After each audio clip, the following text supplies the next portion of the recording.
Andrew Rannells is a Tony-nominated star who's done it all. He's done Broadway, he's done TV, he's done film, and now he's letting us in on his life, his career, and some of the challenges he faced along the way. Oh my gosh, Andrew is out with his second book of essays. It's called Uncle of the Year and Other Debatable Triumphs. It's hilarious. Thank you very much. We're all and together. Other Debatable Triumphs Yes. is an important part of it. Is it? Because it's not really Uncle of the Year. The Other Debatable Triumphs is. Now, I want to say, Yes. one of the last times I saw you, Yes. I was a co-host Yes. here, a guest host. Yes, I remember. I'm taking it that I did not get the job. It was about 7 years ago. Do you remember that? That was such a good show, though. Well, thank you. I sort of lost my mind. Tandy Newton came on. Tandy Newton. I heard that and y'all had a were major like connection. totally connected. I know, so much that I forgot that we were on television. Yes. And I didn't read anything, nor did I ask a question. You just were present, and also Sting was there. Sting was there, so it Sting. turns out I'm not good at journalism, but I can write. Yes, and you're a can hilarious writer, but it's Brilliant. all sort of accidental, right? I mean, Well, I never intended to. I always wrote essays sort of for myself in that sort of essay short story form, but I didn't ever really expect to share them.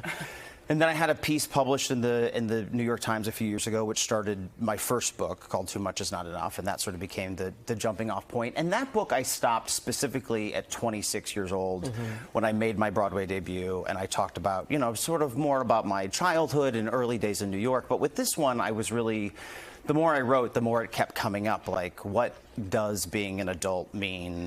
And am I an adult? So what did you learn? That's interesting. are you- Well, because I'm not married and I don't have children, although I do have a boyfriend who has children, so like that's sort of kids, by Adjacent. osmosis. Kids adjacent. But I don't, I didn't sort of follow that path. Like the clear markers of time of adulthood are not maybe necessary. So I was judging mine by opening nights and things like that, which is a little different. I mean, I think a lot of people maybe do that with jobs, I suppose. Like I was working here when that happened, and so the more I started, the more I was writing these essays, that I kept getting sort of like pulled back to that, what is an adult? And at almost 45, I think I'm there. You think you got it? I think I'm an adult. I love how your view of fame has changed since you were young. Yeah. When you were a young person, getting on TV was like a wow thing. And you write about Are we that. talking the Ricky Lake story. Yeah, we're going to Ricky Lake. Yeah, I understand. I was a sort of an unexpected guest on the Ricky Lake show, and I'm not proud of it. But what it did teach me. So you pretended to be someone you weren't? You pretended to be the... A crush. A friend of mine said that she had a secret crush on me. She knew I was gay. She did not have a crush on me. So yes, it did involve some acting on my part and some really poor acting, honestly.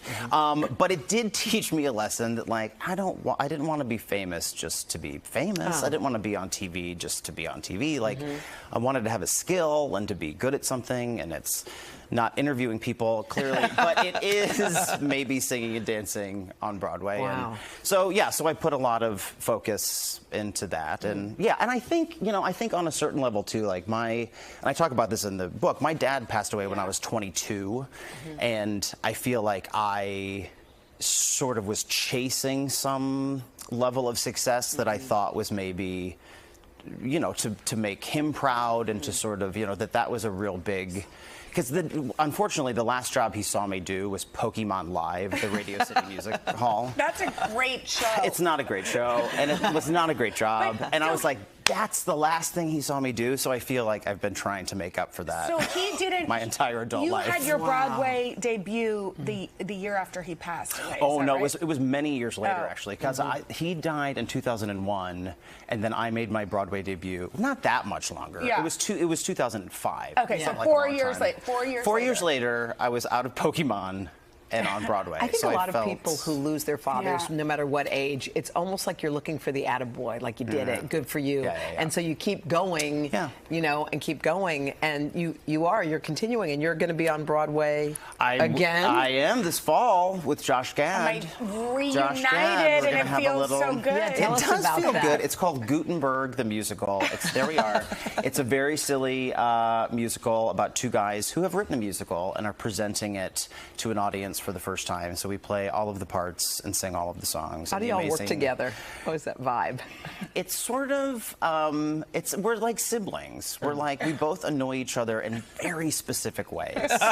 In very specific ways. So, I mean, I love him very much, but we do really we just know how to get at each other. Yeah. So, and this show is basically just, it'll be 2 hours of us just trying to make each other laugh. Okay. So it's going to be brilliant. It's going to be fun. And making all of us laugh. Yeah. Let's hope so.